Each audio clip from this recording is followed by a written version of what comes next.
ناظرین اکرام، قاری حنیف ملتانی کا یہ بیان پورا ضرور سنیے اور ویڈیو اچھی لگے تو اسے شیئر کیجیے۔ وَكَمْ أَهْلَكْنَا قَبْلَهُمْ مِنَ الْقُرُونِ۔ اللہ فرماتے ہیں میری زمین پہ عداوت نہ کرو، فساد نہ مچاؤ، قتل نہ کرو، خون نہ بہاؤ، ناحق لوگوں کا خون نہ بہاؤ۔ اللہ پاک کی زمین ہر روز صبح کو عرض کرتی الہی لوگ مجھ پہ زنا کر کے چلتے ہیں، بدماشی کر کے چلتے ہیں، اجازت دے میں لقمہ بنا کر نگل جاؤں۔ مجھے اپنے اوپر ان کا چلنا پسند نہیں، مجھے اچھا نہیں لگتا۔ ہر روز آواز لگاتی ہے ظالموں، بدکاروں، بدماشوں، میرے اوپر دندناتے پھرتے ہو، ایک نہ ایک دن میرے اندر آؤ گے، تمہیں پتہ چل جائے گا کہ میں تم کو کتنا دشمن رکھتی تھی۔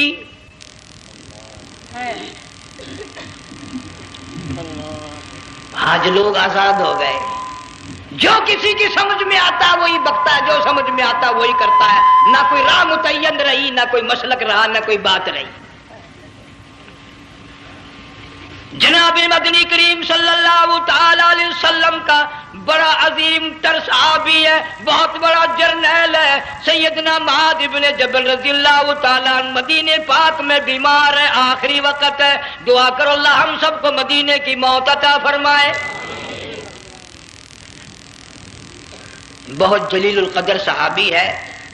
علماء کرام نے لکھا ہے کہ جب موت کا وقت بالکل قریب آیا، معاذ بن جبل رضی اللہ تعالی عنہ نے رونا شروع کر دیا، رونے لگ گئے۔ علماء نے لکھا ہے اس وقت بھی مدینے پاک میں اب تک بھی یہ رواج ہے، جب کسی پہ نزع طاری ہو، سکرات طاری ہو، موت قریب ہو، جتنے پاس بیٹھے کھڑے ہوتے ہیں سارے اللہ کے قرآن کی تلاوت کرتے ہیں۔ صحابہ کرام آخری وقت میں قرآن مجید کی ہر وقت تلاوت کیا کرتے تھے، اس لیے حضور کریم صلی اللہ علیہ وسلم نے فرمایا قیامت کا دن ہوگا، اللہ پاک اعلان فرمائیں گے قرآن والے آگے آ جائیں۔ عرض کیا جائے گا قرآن والوں سے کون مراد ہے؟ حق تعالیٰ جل شانہ فرمائیں گے میں قرآن والا اس کو کہتا ہوں جو میرے قرآن سے عشق رکھتا تھا، پیار کرتا تھا، محبت کرتا تھا، اتنا پیار تھا آخری وقت تھا، ادھر موت کا جھٹکا لگا، ادھر میرا بندہ قرآن پڑھ رہا تھا۔ آج بھی اپنی قبر سے اٹھا، میرا قرآن پڑھتا ہوا اٹھا، تم میدان حشر کا چکر لگاؤ، آج بھی ان کے منہ سے کستوری کی خوشبو آ رہی ہے۔ معاذ بن جبل رضی اللہ تعالی عنہ قرآن مجید کی تلاوت فرماتے فرماتے رونے لگ گئے۔ کسی صحابی نے کہہ دیا موت سے ڈر کے رو رہے ہو، موت سے ڈر گئے؟ فرمایا نہیں۔ پھر کیوں روئے؟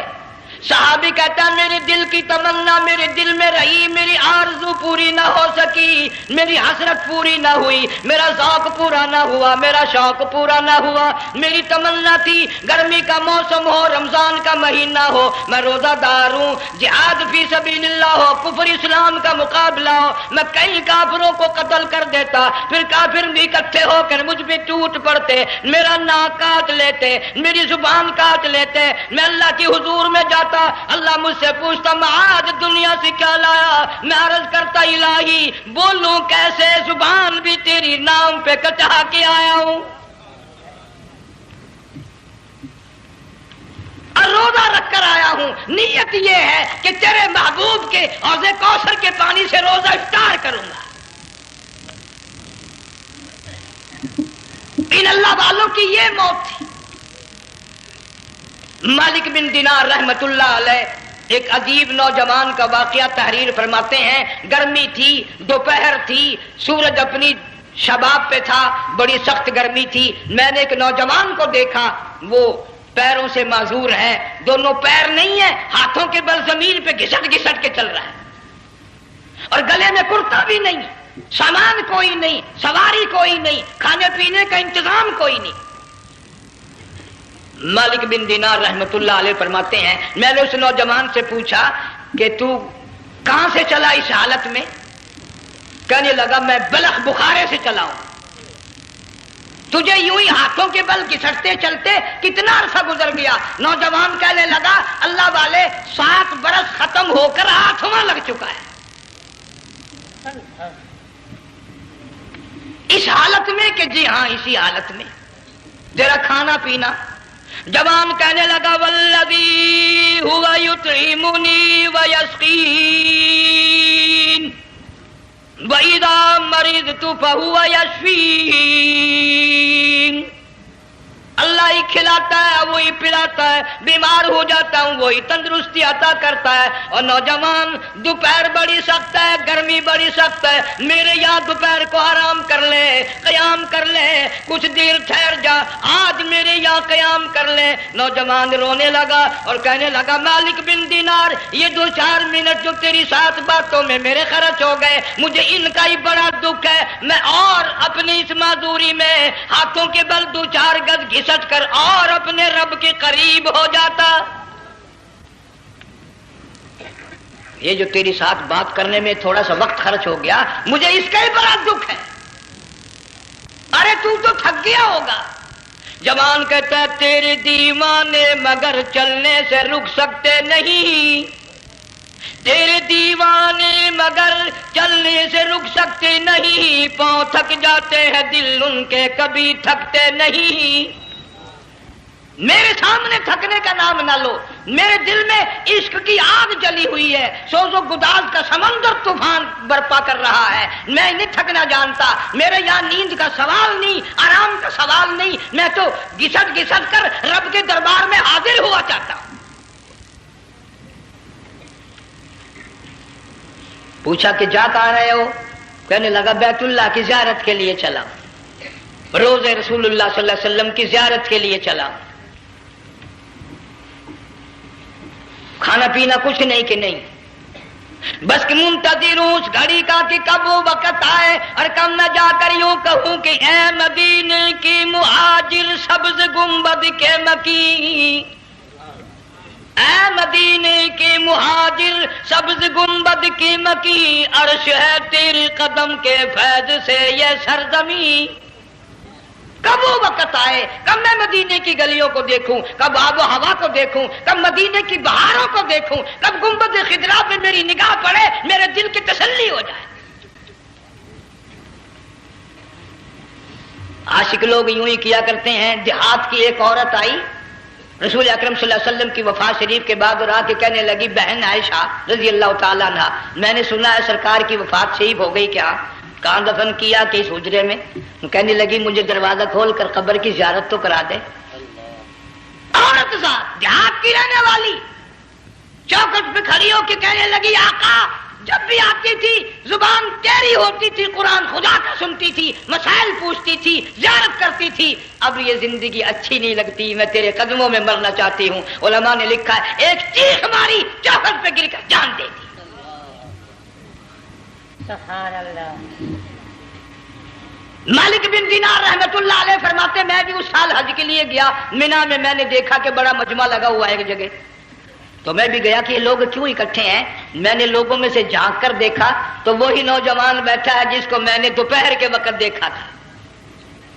وہی حالت ہے، گلے میں کرتا نہیں، گٹھڑی نہیں، ٹھیلا نہیں، سامان نہیں، اور رو رو کے یوں کہتا مولا آج کسی نے دمبے کی قربانی دی، کسی نے بکری کی قربانی دی، کسی نے اونٹ کی قربانی دی، کسی نے گائے کی قربانی دی. میں فقیر ہوں، میں مسکین ہوں، میں بالکل مفلس اور نادار ہوں، میرے پاس تو یہ میری جان ہے، میں اس کی قربانی دیا چاہتا ہوں، قبول فرما.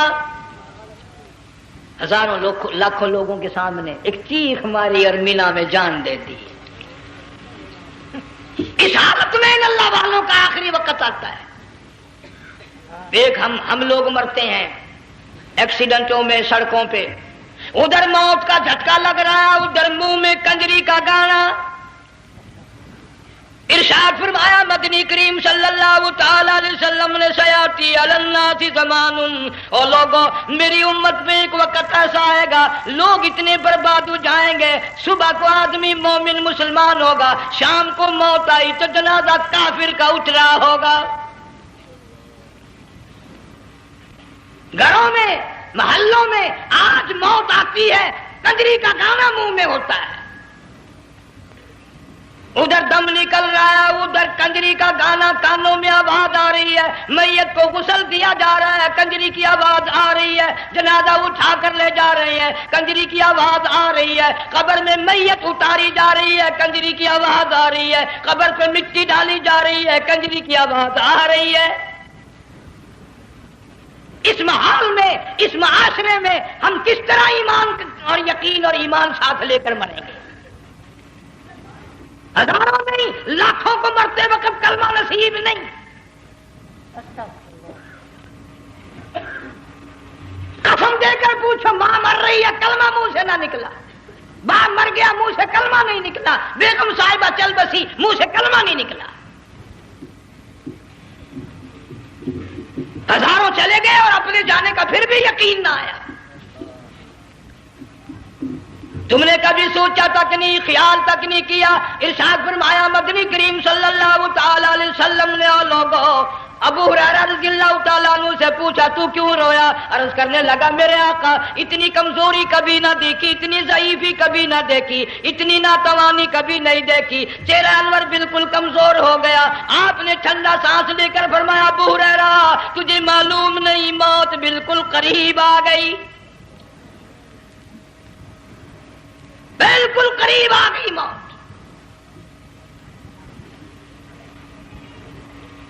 تیری ایک انگلی پکڑ کر اگر کوئی مروڑ دے کتنا دکھ ہوگا، درد ہوگا، ہائے ہائے ہائے۔ جنگ والوں کبھی تم نے سوچا نہیں 360 رگیں ٹوٹیں گی کیا حال بنے گا، اعضاء چھوٹیں گے، سر کے بالوں سے لے کر پیروں کے ناخنوں تک ہر جوڑ کو توڑ کے رکھ دیا جائے گا، وزیروں، سفیروں، امیروں، حسینوں، جمیلوں، تمام کے جوڑوں کو اکھاڑ کے رکھ دیا جاتا ہے۔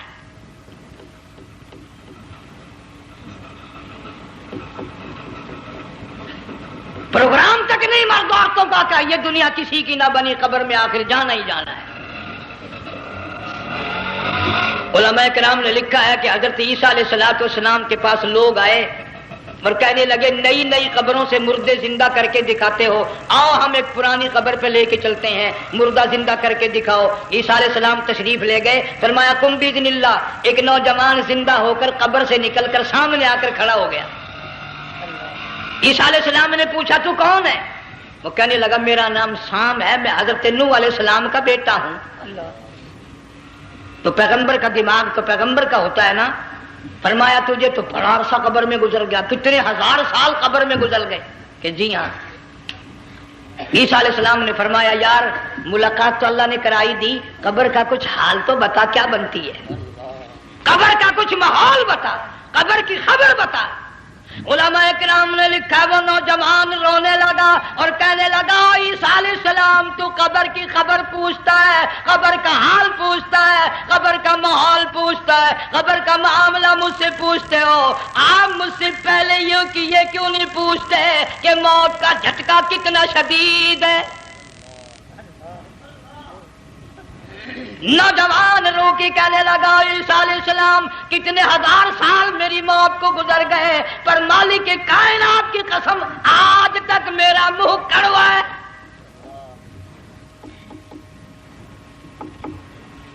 اس لیے جنگ والوں لمبی چوڑی بات کہنے کا وقت نہیں، حالات نہیں، میں تو تمہیں اتنا سا پیغام دینے آیا، کھانے پینے کا زمانہ ہے، میں جانتا ہوں تم کیلے کھاتے ہو، تمہیں کیلے کا ذائقہ معلوم ہے، امرود کا ذائقہ تم کو معلوم ہے، انار کا ذائقہ تمہیں معلوم ہے، انگور کا ذائقہ معلوم ہے، انناس کا ذائقہ معلوم ہے، آم کا ذائقہ معلوم ہے، ہزاروں پھلوں کے ذائقے تمہیں معلوم ہے، ہزاروں مٹھائیوں کے ذائقے تمہیں معلوم ہے، ہزاروں بیکری کی چیزوں کے ذائقے تمہیں معلوم ہے، ہزاروں شربتوں کے ذائقے معلوم ہے، پر تم نے جنگ والوں کبھی بھی قبرستان میں جا کر قبر والوں سے یہ نہیں پوچھا او قبر والوں ذرا بتاؤ تو صحیح موت کا ذائقہ کیسا ہے؟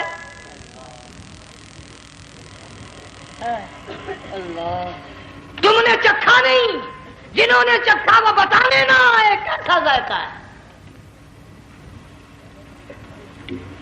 اس لیے قرآن کہتا کلا اذا بلغت التراقی داعی وقیل من راق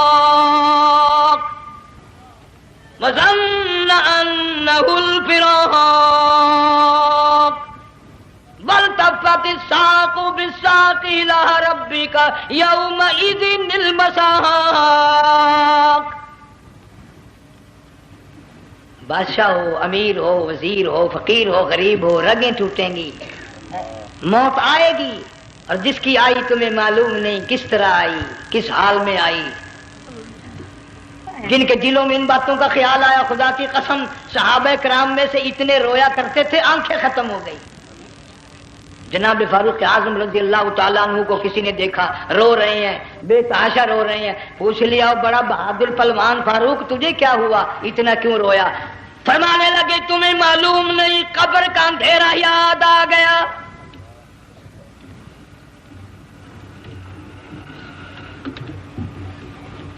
1,29,000 صحابہ کرام اس آخرت کے لیے قربانیاں دیتے آئے، اولاد کی قربانی دی، مال کی قربانی دی، جان کی قربانی دی، جو کرنا پڑا وہ کر گزرے، لیکن محمد عربی صلی اللہ علیہ وسلم کا دامن نہ چھوڑا. اسی لیے ہر سال اللہ پاک جل شانہ نے اس امت کو یہ موقع دیا کہ سنت خلیل پہ عمل کرتے کرتے قربانیوں کی یاد تازہ ہو جائے، قربانیوں کی یاد تازہ ہو جائے. قرآن کریم میں جا بجا ابراہیم علیہ السلام کا اللہ پاک نے ذکر خیر فرمایا، یوں فرمایا ہم نے ان کے بڑے امتحان کیے، بڑی آزمائش کی، وہ ساروں میں کامیاب ہوئے. تم ہر وقت اللہ سے یہ دعا کیا کرو اللہ ہمیں امتحان میں نہ ڈالے، آزمائش میں نہ ڈالے، ہم امتحان کے قابل نہیں. یہ ہمارے جو امتحان ہوتے ہیں ان میں نقل ماری جاتی ہے، تو اللہ امتحان لے گا تو نقل کیسے ماریں گے، کیسے کام چلے گا؟ جناب ابراہیم علیہ السلام کو اللہ پاک نے ہزاروں امتحان میں مبتلا کیا، ہزاروں آزمائشیں کی، فَأَتَمَّهُنْ سب میں کامیاب گیا، سب میں پاس نکلا. ایک آزمائش ایسی بھی آئی اللہ کی توحید کی وجہ سے، شرک کو مٹانے کی وجہ سے ابراہیم علیہ السلام کا سارا مصر فلسطین دشمن بن گیا. حضرت سارہ کو ساتھ لے کر چل دیے، ایک بیوی ساتھ ہے اکیلا دم میں. یہاں تو لوگ محلوں میں شہروں میں کہتے ہیں جی میں اکیلا ہی ہوں، میں کیا کروں. اگر خلیل کہتا کہ میں اکیلا ہوں تو آج قرآن میں اس کا ذکر خیر کیسے ہوتا؟ پرواہ نہ کی، وہ کہتا میرے لیے میرا اللہ کافی ہے. کون کہتا ہے میں اکیلا ہوں، میری ساتھ تو اللہ ہے. مصر سے گزرنے لگے، بادشاہ کے ملازموں نے بادشاہ کو جا کے بتایا بڑی خوبصورت عورت گزر رہی ہے تیرے حلقے سے، بہت بڑی خوبصورت عورت ہے. کہ ملازم پکڑ کے لے کے چلے تو عورت ساتھ حضرت سارہ رونے لگ گئی. خلیل میرا کیا بنے گا؟ پیغمبر کو اللہ کی ذات پر بڑا یقین ہوتا ہے، فرمایا پرواہ نہ کر، میری آبرو میرے مولا کی آبرو ہے، چاہے جہاں چلی جا میری عزت کی حفاظت میرا اللہ کرے گا. فرمایا فاللہ خیر حافظا وہو ارحم الراحمین. پرواہ نہ کر، میں اس کا پیغمبر ہوں، نبی ہوں، چیخا میں جلا اس کے لیے، سارے دکھ اٹھاتا ہوں اس کے لیے، میری عزت کی حفاظت وہی کرے گا. محل میں جا کر حضرت سارہ کو بند کر دیا. بادشاہ نے بلوایا ہے عزت لوٹنے کے لیے، بادشاہ نے پکڑوا کر منگوایا ہے آبرو برباد کرنے کے لیے. بادشاہ کا ارادہ ہے سارا کی عزت کو برباد کرنے کا، اور اللہ کا پروگرام ہے سارا ادھر آ، اس محل میں ایک معصوم بچی ہے جس کا نام ہاجرہ ہے، میں اس کو اتنا پسند کرتا ہوں، اللہ فرماتے ہیں اس کے پیٹ سے اسماعیل ذبیح اللہ کو پیدا کرنا چاہتا ہوں، اس کی نسل سے حبیب اللہ کو لانا چاہتا ہوں. آج تک کسی کی انگلی اس کی طرف نہیں اٹھی. سارا محل میں آؤ، اس کو آ کر ساتھ لے جاؤ تاکہ میرے ذبیح اللہ کی پیدائش کا معاملہ بن جائے. بادشاہ کا ارادہ ہے آبرو برباد کرنے کا، اللہ کا ارادہ ہاجرہ کی آبرو بچانے کا. فرمایا وَيَمْكُرُونَ وَيَمْكُرُ اللَّهُ وَاللَّهُ خَيْرُ الماکرین، اس نے بھی تدبیر بنائی، میں خدا نے بھی تدبیر بنائی۔ بادشاہ آیا حضرت سارہ کے قریب برائی کا ارادہ کر کے۔ مفسرین نے لکھا ہے حضرت سارہ نے فرمایا مجھے 2 رکعت نماز پڑھنے دے۔ یہاں سے پتہ چلا کوئی پاک دامن عورت، کوئی نیک بیٹی اگر غنڈوں میں بدماشوں میں پھنس جائے، عزت بچانے کا طریقہ یہ ہے وضو کر کے اللہ کے سامنے نیت تو باندھ، تیری عزت کے لیے وہ فرشتے بھیجے گا۔ علماء کرام نے لکھا ہے کہ ایک جہاز سمندر میں چل رہا ہے، طوفان آیا، جہاز تختہ تختہ ہو گیا، کچھ لوگ غرق ہو گئے، ڈوب گئے، کچھ تختوں پہ بہ کر کے چلنے لگے۔ ایک عورت گود میں بچہ ہے، ایک حبشی نوجوان دوسرے تختے پہ بیٹھا ہوا جاتا ہے۔ اس نے عورت اکیلی دیکھ کر اپنا تختہ چھوڑ دیا اور بدماشی کے ارادے سے عورت کے تختے پہ آ بیٹھا۔ تم جنگ والے سوچ رہے ہوگے کہ ڈوبتے وقت بھی باز نہ آئے، یہ سیلاب آتے ہیں لوگ بدماشیوں سے باز آئے؟ ڈوب گئے مگر باز نہ آئے، بغیرتی لوگ کرتے ہی رہے۔ علماء کرام نے لکھا حبشی نوجوان نے عورت کا بچہ چھینا سمندر میں پھینک دیا۔ عورت روئی اور کہنے لگی میرے اللہ بیٹھی رہتی ہوں، عزت جاتی ہے، حرکت کرتی ہوں، ڈوب جاؤں گی۔ میں نے سنا ہے سمندر کی گہرائیوں سے تو نے یونس علیہ السلام کی سنی تھی، میں تو پانی کے اوپر بہ رہی ہوں، مولا میری آبرو بچا، میرا ایمان بچا، میری عزت بچا، تیرے سوا میری سننے والا کوئی نہیں، لا الہ الا انت سبحانک انی کنت من الظالمین۔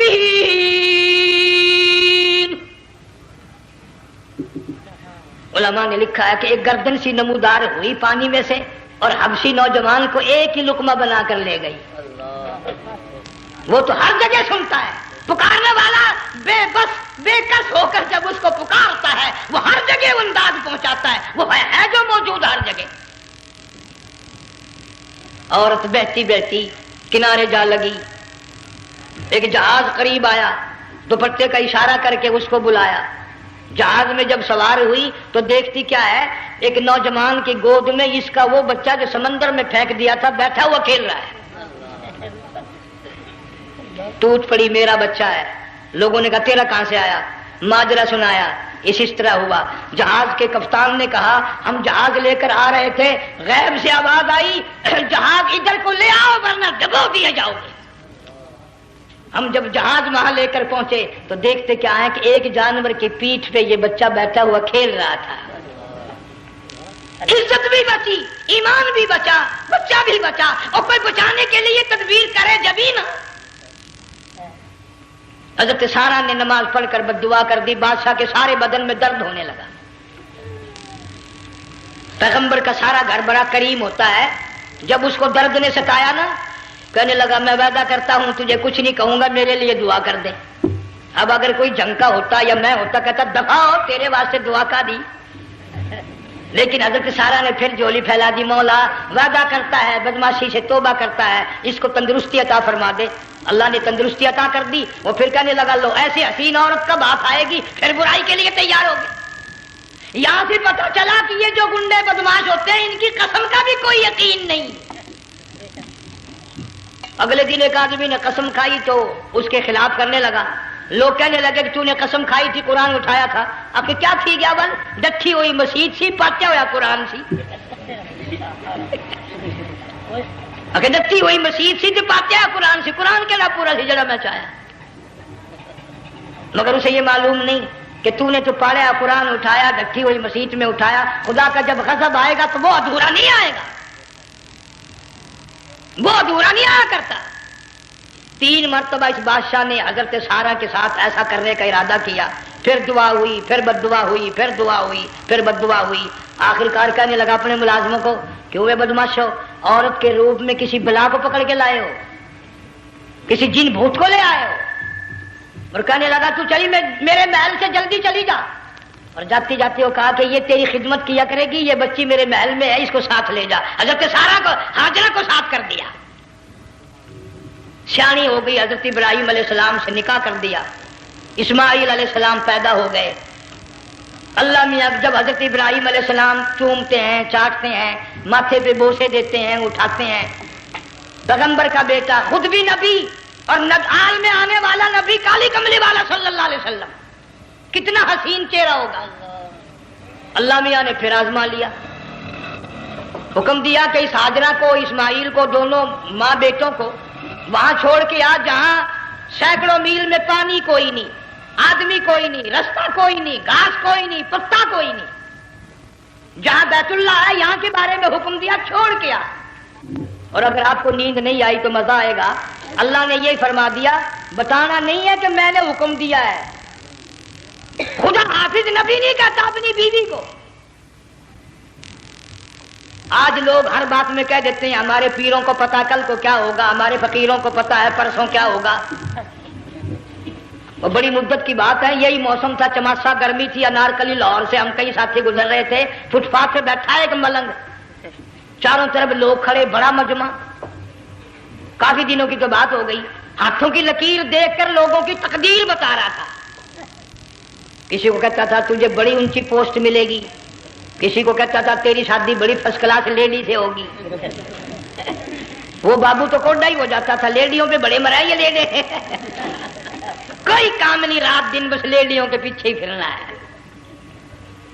اللہ، میں نے اپنے ساتھیوں سے کہا، میں نے کہا میں بھی تقدیر پوچھتا ہوں اپنی۔ کہنے لگے شرارت ہو جائے، میں نے کہا ساری دنیا پر ہاتھ دکھا رہی ہے، کوئی شرارت نہیں، میرے ہاتھ میں شرارت ہے۔ 1 روپیہ لے رہا تھا وہ، میں بھی لوگوں میں گھساتا، بھیڑ میں سے اوپر نیچے ہی ہوتا میں بھی پہنچ گیا، اور دونوں گھٹنے میں نے زمین پہ رکھ دیا، روپیہ ہاتھ میں نے اس کے لے کر کہا، میں کہا ملنگ جی اگر اب دیکھا میری شادی ہو جائے گی کہ نہیں۔ اب اس نے دیکھ کے میری طرف کہنے لگا، اس نے سوچا کہ یہاں اچھے بھلے کو نہیں ملتی پاکستان میں، اسے کون دے گا؟ اچھی طرح میرا ہاتھ دیکھا بھی نہیں، جھٹک کے کہنے لگا نہیں تیری شادی نہیں ہونی۔ میں کیا کھوتے تیرے باپ کے 8 بچے کھیل رہے ہیں۔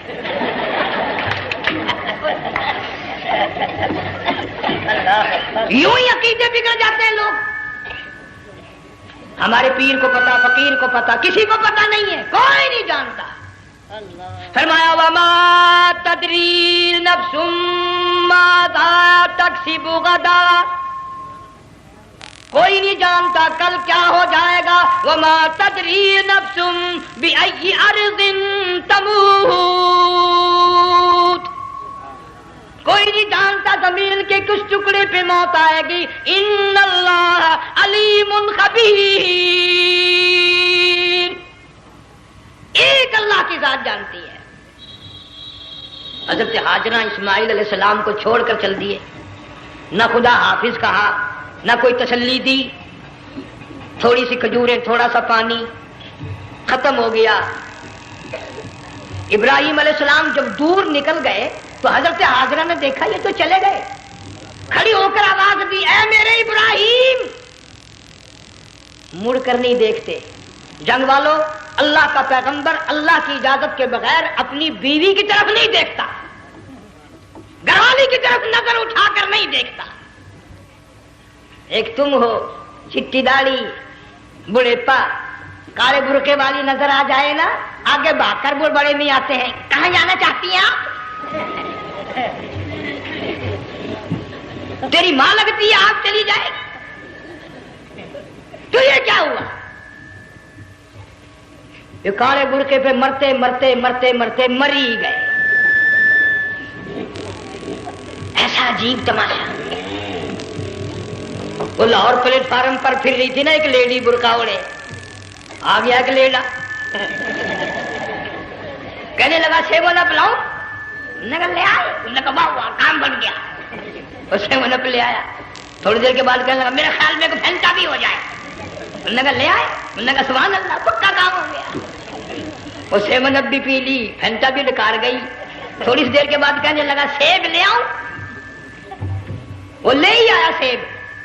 کہ آپ کے لیے میں سیب لایا ہوں آپ کھائیں. کہنے لگی نہیں آپ کھائیں. اس نے سوچا ہو میری بھی محبت ہو گئی ہے, سیب کھانے کے لیے مجھے بھی کہہ رہی ہے. جب اس نے اصرار کیا نا کہ میں تو تیرے لیے لایا ہوں کھا تو صحیح, کہنے لگی کیسے کھاؤں میرے منہ میں دانت ہی نہیں ہے. اب پتا چلا اسے کہ صبح سے میں تو پرانے پپی کے پیچھے پھر رہا تھا.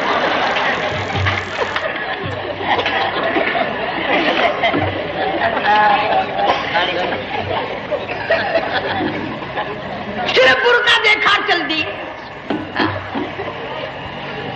یہاں پیغمبر اپنی گھر والی کی طرف نہیں دیکھتا. حضرت حاجرہ نے اسماعیل علیہ السلام کو سینے سے لگایا. عرب کی قداور مائی, طاقتور مائی, دوڑ لگا کر حضرت خلیل کا راستہ آ کے روک لیا اور کہنے لگی میں جوان عورت, یہ پیارا نور نظر, یہ لخت جگر, شکل تو دیکھو, صورت تو دیکھو, ہمیں یہاں چھوڑ کے جا رہے ہو. اللہ کا پیغمبر بولتا نہیں.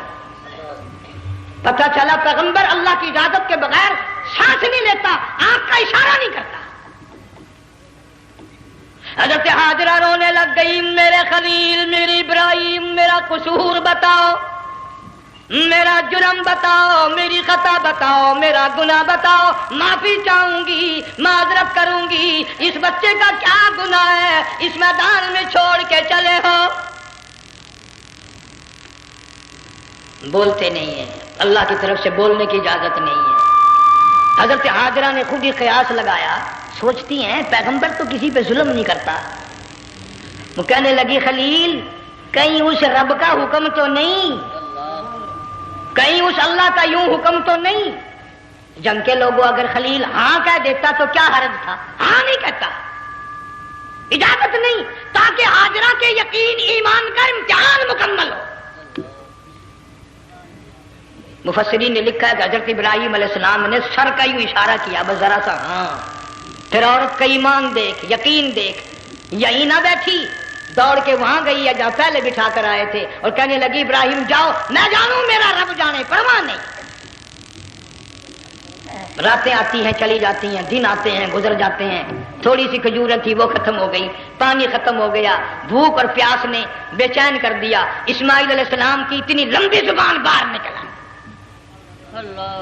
دو پتھر کھڑے کر کے اوپر ایک پتھر رکھ کر چھاؤں بنائی, اس کے نیچے لٹا دیا اور پھر چکر لگایا. کبھی صفا پہاڑی پہ چڑھتی ہے, کبھی مروہ پہاڑی پہ چڑھتی ہے, کبھی اترتی ہے اور ڈھلوان میں سے بھاگ کر چلتی ہے. جب اپنا بچہ نظر نہیں آتا سارے کہہ دو اللہ بڑا بے نیاز ہے, اللہ بڑا, زور سے کہو اللہ بڑا. کسی کے 500 سال کے سجدے رد, کسی کی ہزاروں سخاوت صدقات رد, کسی کی چال منظور, کسی کی رفتار منظور, کسی کی ٹور منظور. اور یوں فرمایا حاجرہ میری رحمت کی تلاش میں آج جو تو نے دوڑ لگائی ہے, یہ تیری چال ڈال رفتار ٹور ہمیں اتنی پسند آ گئی, اتنی پسند آ گئی کہ آج کے بعد خلیل اللہ کیوں نہ ہو, ذبیح اللہ کیوں نہ ہو, کلیم اللہ کیوں نہ ہو, روح اللہ کیوں نہ ہو, حبیب اللہ کیوں نہ ہو, صحابہ کرام کیوں نہ ہو, قطب ابدال غوث کیوں نہ ہو. میری حاجرہ مجھے اپنی کبریائی کی قسم, جب تک وہ تیری چال چل کے نہ دکھائے گی حاجی کا لانے کا حقدار نہیں ہو سکتا. تیری رفتار اسے چلنی پڑے گی. فرمایا ان الصفا والمروہ من شعائر اللہ فمن حج البیت او اعتمر فلا جناح علیہ ان یطوف بہما ومن تطوع خیرا فإن اللہ شاکر علیم. 7ویں چکر میں آواز سی آئی, اب رو پڑی حضرت حاجرہ, کہنے لگی میرا بچہ اگر چل بسا میں پھر کیا کروں گی. سن لی میں نے آواز. آپ کی کیا دیکھتی ہے, اسماعیل علیہ السلام کی نرم و نازک ایڑیاں جس زمین پہ رگڑی گئی تھی وہاں سے چشمہ جاری کر دیا. حضرت حاجرہ نے پی لیا, بھوک بھی ختم ہو گئی, پیاس بھی ختم ہو گئی, بچے کو بھی پلایا. اللہ تعالیٰ نے خانے کعبہ کی بنیاد ڈال دی, ایسے گھر کی بنیاد ڈالی. حضور صلی اللہ علیہ وسلم فرماتے ہیں 500 سال کی عبادت ایک طرف اور بیت اللہ پہ ایک نگاہ یوں ڈالنا ایک طرف. 500 سال کی عبادت کا وہ ثواب نہیں جو ایک نظر خانے کعبہ پہ ڈالنے کا ثواب ہے. اور اللہ پاک یوں فرماتے ہیں کہ جو آنے والا حجر اسود کو بوسہ دیتا ہے، اللہ پاک یوں فرماتے ہیں میں سمجھتا ہوں میرا سجا ہاتھ پکڑ کر میرے بندے نے چوم لیا۔ جو غلاف کعبہ کو پکڑ کر مانگتا ہے، اللہ فرماتے ہیں میں یہ سمجھتا ہوں میرا دامن پکڑ کے مانگ لیا۔ جو مقام ملتزم پہ لپٹ کے مانگتا ہے، اللہ فرماتے ہیں میں سمجھتا ہوں میری چوکھٹ پہ پڑھ کے مانگ لیا۔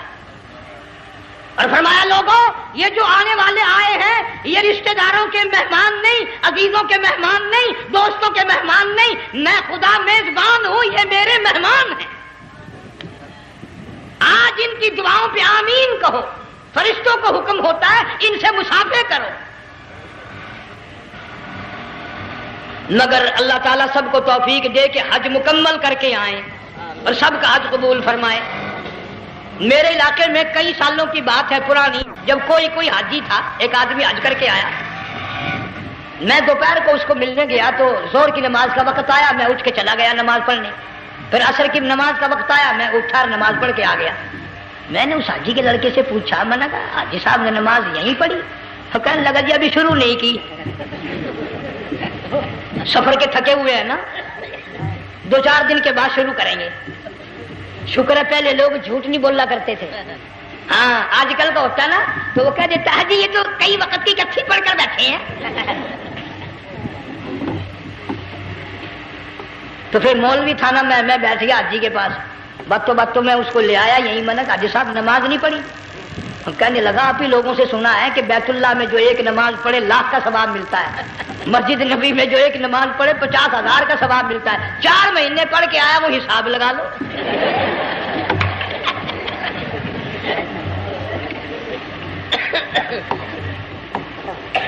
مسائل سیکھتے نہیں، ارکان اور آداب بیت اللہ کے سیکھتے نہیں۔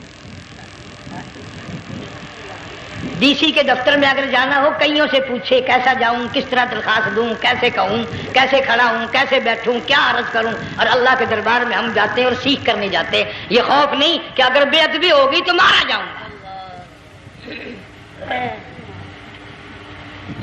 اللہ تبارک و تعالیٰ جل شانہ نے اسماعیل علیہ السلام کی نرم و نازک ایڑیوں سے بنیاد ڈال کر خانہ کعبہ کی، اللہ نے ہمیں یہ کعبہ دیا، گناہوں کی معافی مانگنے کے لیے وہاں جاؤ، اللہ تبارک و تعالیٰ کے دربار میں حاضر ہو کر مانگنے کے لیے یہاں جاؤ۔ ارشاد فرمایا مدنی کریم صلی اللہ تعالی علیہ وسلم نے جو آدمی صحیح ارکان حج کے ادا کر کے واپس جاتا ہے اس طرح واپس آتا ہے گویا آج ہی ماں کے پیٹ سے پیدا ہوا۔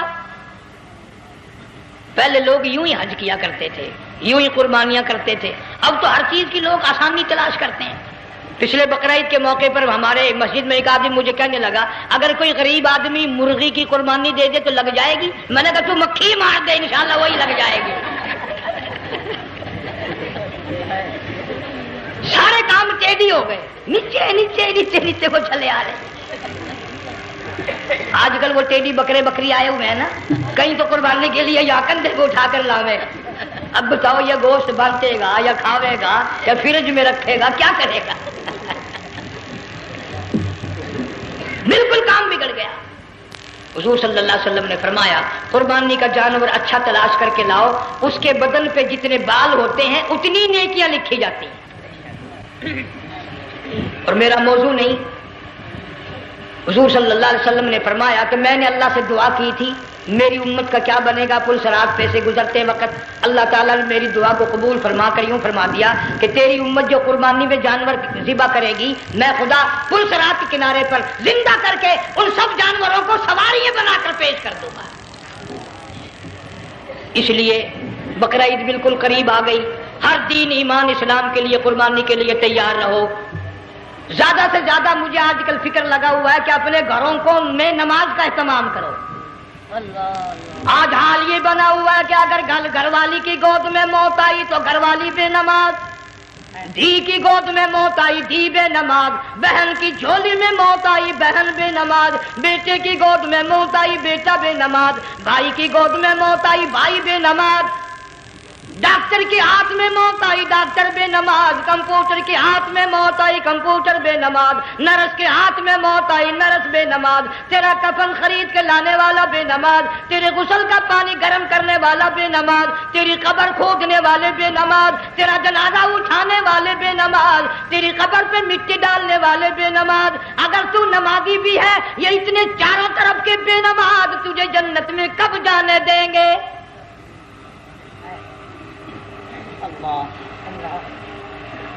اس بچی کا فکر کیوں نہیں کرتا؟ کلاس میں فیل ہو جائے تجھے دکھ لگتا ہے میری بچی فیل ہو گئی، ساری عمر نماز نہ پڑھے تجھے کبھی درد نہیں ہوا کہ جہنم کے انگاروں میں جلے گی؟ بیوی ایک دن تیرا کہنا نہ مانے آگ لگ جاتی ہے، ساری عمر نماز نہ پڑھے بے ایمان تجھے کبھی آگ نہیں لگی۔ اس گھر سے تیرا جنازہ نکلے گا، اس گھر سے تیری میت اٹھے گی جس گھر میں تم نے سارے بے نماز پیدا کر رکھے ہیں، سارے بے نماز اکٹھے کر رکھے ہیں، کس طرح ایمان کلمہ ساتھ لے کر جائے گا؟ اس لیے اپنے ماحول میں، اپنے گھر میں بچیوں کو، بہنوں کو پیار سے، محبت سے، بڑے عقیدت سے ان کو نمازی بنا، تاکہ مرنے کے بعد جب تیرا جو بیٹی بہن منہ دیکھنے آئے تو نمازی تو تیرا منہ دیکھنے آئے، تیرا منہ دیکھنے بھی سارے بے نمازی آئے، تجھے کیا فائدہ ہوگا؟ اللہ سبحانہ و تعالی ہم سب کو ہمارے گھر کے ماحول کو نمازی بنائے۔ مفتی صاحب اس دنیا فانی سے رخصت ہو گئے، تشریف لے گئے، جان سارا بے وارثہ ہو گیا۔ مفتی صاحب ہی کا مدرسہ ہے، یہ مفتی صاحب ہی کے بچے ہیں، ان بچوں کی سرپرستی کرو، ان کا اکرام کرو، ان کی عزت کرو، جامعہ حلیمیہ کی خدمت کرو۔ بقرہ عید کا موقع آ رہا ہے، وہ تو نہ جانے کس کس طریقے سے اپنا کام چلاتے تھے، ہزاروں لوگوں سے ان کے تعلقات تھے، یہ بچے ہیں، نیا کام ہے۔ اللہ سبحانہ و تعالی ہر خدمت گزار کو دو جہان میں سرخ روئی عطا فرمائے۔ بڑی اچھی اچھی کیسٹیں آپ کو یہاں سامنے سے ملیں گی اپنے گھر کا ماحول بنانے کے لیے۔ پیغمبر کی دعا سے پہلے نہ اٹھا کرو بھائی، ہائے ہائے، کوئی دنیا کا دین کا جس کو کوئی اللہ سے حاجت ہو بیٹھ جائے ایک منٹ کے لیے، درود شریف پڑھ کے دعا مانگو۔ اللہم صلی وسلم وبارک علی سیدنا و مولانا محمد وعلی آل سیدنا و مولانا محمد وبارک وسلم۔ یا اللہ قبلہ مفتی صاحب رحمہ اللہ کی قبر کو جنت کا باغ بنا، اللہ تعالیٰ ان کے گھر والوں کو صبر جمیل کی توفیق عطا فرما، اللہ پاک ان کی آل اولاد کو مفتی صاحب کا جانشین صحیح معنوں میں جانشین بنا، اس مدرسے کو آباد فرما، اللہ تعالیٰ سارے جنگ کی سرپرستی فرما، سارے شہر کو آباد فرما، ہر شر سے ہر فتنے سے سب کی حفاظت فرما۔ یا اللہ ہم سب کو سچا مسلمان پکا دیندار بنا، ہمیں اور ہماری اولاد کو نیک اور نمازی بنا۔ یا اللہ ہمارے گھروں کو نماز اور قرآن سے آباد فرما، کلمے اور ایمان والی موت عطا فرما۔ صوفی مولانا محمد یار صاحب رحمہ اللہ کی قبر کو جنت کا باغ بنا۔ یا اللہ تمام مسلمانوں کی بخشش فرما، ساری امت کی مغفرت فرما، ساری مخلوق پہ کرم اور فضل فرما۔ یا اللہ سارے پاکستان کی حفاظت فرما، پاکستان کے داخلی خارجی دشمنوں کو ذلیل و خوار کر دے۔ یا اللہ ہم سب کو یقین ایمان اپنے اندر پیدا کرنے کی توفیق عطا فرما، ظالم کے ظلم سے بچا، شریر کی شرارت سے بچا، مولا حاسدوں کے حسد سے بچا، فتنہ پردازوں سے ہم سب کی حفاظت فرما، بے اولاد کو اولاد عطا فرما، جن کے پاس بچیاں ہیں اللہ تعالیٰ نرینہ اولاد عطا فرما۔ اور میں تو کافی دنوں کے بعد آیا ہوں، پرانے دوستوں میں سے تھے قاری غلام محمد صاحب، سب کا جو رحمت اللہ علیہ، اللہ تعالیٰ ان کی قبر کو جنت کا باغ بنا، سب کو جوار رحمت میں جگہ عطا فرما۔ ہمارے بڑے بزرگ قبلہ درخواستی صاحب مجدلو یا اور جتنے بھی بیمار ہیں اللہ پاک صحت کاملہ عطا فرما، مجھے بھی پیر غلام حبیب صاحب اللہ تعالیٰ ان کو بھی صحت کاملہ عطا فرما، اور میں گناہ گار بھی اب تو سارا سال گزر گیا، اکثر بیماری رہتا ہوں، اللہ تعالیٰ صحت کاملہ عطا فرما، موت آئے تو کلمے اور ایمان والی موت عطا فرما۔ یا اللہ دو جہان کی سعادت عطا فرما، دو جہان کی ذلت اور رسوائی سے ہم سب کی حفاظت فرما، سب کے کاروبار میں روزی رزق میں خیر و برکت عطا فرما، جس کے ذمہ قرضہ ہو ادا کرنے کی صورتیں پیدا فرما، ہر پریشان حال کی پریشانی کو دور فرما، مشکلوں کو آسان فرما، تلخیوں کو راحتوں سے تبدیل فرما۔ یا اللہ مفتی صاحب کے بچوں کو صحیح معنوں میں مفتی صاحب کا جانشین بنا، جامعہ حلیمیہ کو قیامت تک کے لیے قرآن سنت کا مرکز بنا۔ ربنا تقبل منا انک انت السمیع۔ افغانستان کے مجاہدین کو ہمیشہ ہمیشہ کے لیے کامیاب فرما، جتنے لاکھوں طالب علم اللہ والے شہید ہو گئے سب کے درجوں کو بلند فرما، افغانستان کے سارے مجاہدین کو اللہ تعالیٰ کامیاب فرما، روسی، امریکی، یہودی، مرزائی، عیسائی، یہ جتنے منصوبے بنا کر مسلمانوں کو تباہ کر رہے ہیں یا اللہ ان سب منصوبوں کو برباد کر دے۔